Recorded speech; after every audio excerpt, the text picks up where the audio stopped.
Well, looks like sometimes it only takes a blink of an eye to make a hero. Dr. Kenneth Omona, out of the blue, has become a hero in northern Uganda, in Acholi in particular. He's a hero, just like that, and he has his name in an elusive class of the Acholi greats. You see, Dr. Kenneth Omona, a hero does not need to please everyone.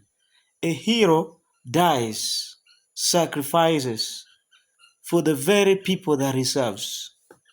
That is what we call a hero.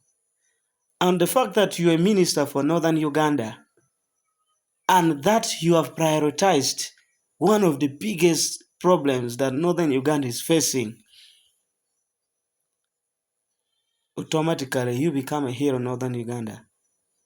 And the situation that you have arrived in right now, Dr. Kenneth Mona, is that you are in a situation of no going back, not even looking back. But the beauty is that we are 100% behind you. Let nothing break your spirit. You did the rightful thing. Any right-thinking person would do exactly what you have done if they occupy the positions, the political positions that you do occupy. So you did 100% the correct thing. And the world will judge you very fairly for it. Let nothing break your spirit. We are right now behind you. You have become a hero among us, and we celebrate you. We celebrate with all the gist, with all the might that we have, because we all reiterate that Balaalo must leave northern Uganda. After 20 years of insurgency, no reparation, the Acholi's community are still recovering from the long conflict. People have been in camps. People are very poor. They rate us as a second. Some publication shows that we are the poorest, actually, for a case of Acholi in the entire country. And then our backyard, where we should be able to plant coffee, to plant simsimi, to plant cocoa in large scale, macadamia in large scale, is being taken up by these aliens. Okay? It's being taken up by these aliens. So how do we recover when the things that should help us recover? You are preaching agriculture to us, but the land is being occupied. Even the few gardens that we dig are being destroyed by this animal, like a case in Okidi, where Balaalo cattle destroyed 2 hectares of cassava. And do you know what the owner came? The owner came and said he's going to give these people 2 crates of soda. That is very abusive.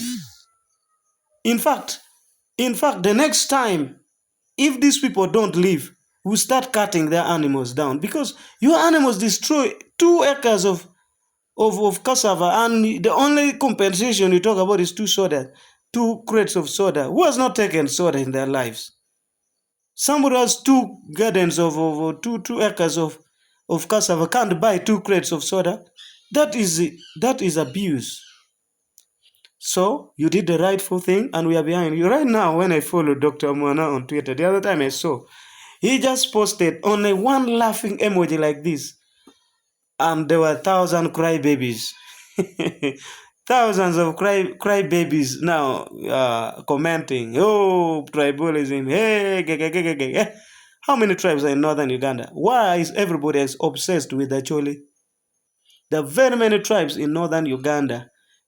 That means whatever the president did is to protect the entire northern Uganda. Very many tribes. So it can't in any way amount to tribalism, unless people want to be specific about us. Because for us, we will talk no matter what. We will talk, and we will not only end by talking, we will act.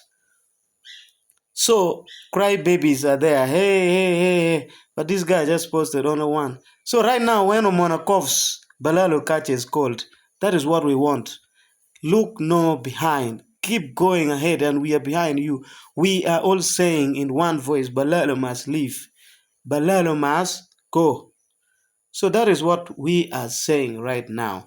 And next, my next video, I'm going to discuss these crooks who have organized, these organized gangs, this group of illiterates, this group of life seekers and life searchers, this group of hustlers calling themselves landowners and masquerading in Acholi land that they are able to provide alternative views to a public matter.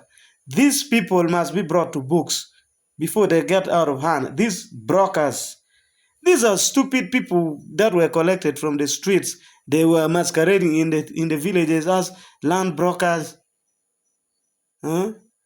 These are cheap, lazy people who couldn't even do anything. They were hustling in town only to get opportunity to sell land. Now they are in an association called landowners. Is there anybody who is only categorized as a landowner in Acholi?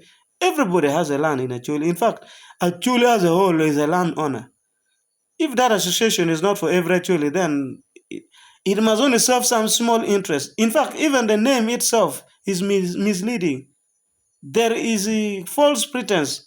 Okay, we would say this is false pretense. You are saying landowners. Who is not a landowner? Is everyone in your association? The 99% of the public outrage is from the landowners. And who is this landowner who can provide alternative to a public matter? They are very stupid. These are lazy goons, lazy illiterates, and they're masquerading. Some of them are taken to disgrace us in national television. What the hell is this guy called Kennedy? What did he go to do there? You even see from his body language and what comes out of it that he's an idiot. But you're masquerading with landowners. Next, these landowners, each of them should be able to show for us which land they sold.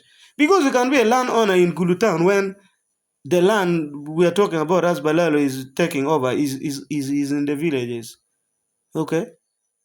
So next they should show for us which land they own in Acholi here, which others don't own. Everybody is a landowner in Acholi. So we need to deal with these fools before they get out of hand.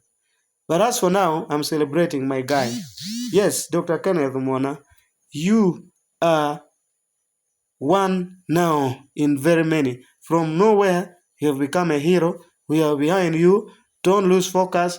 Don't let anything break your spirit because we are there. And the ancestors are there. Thank you.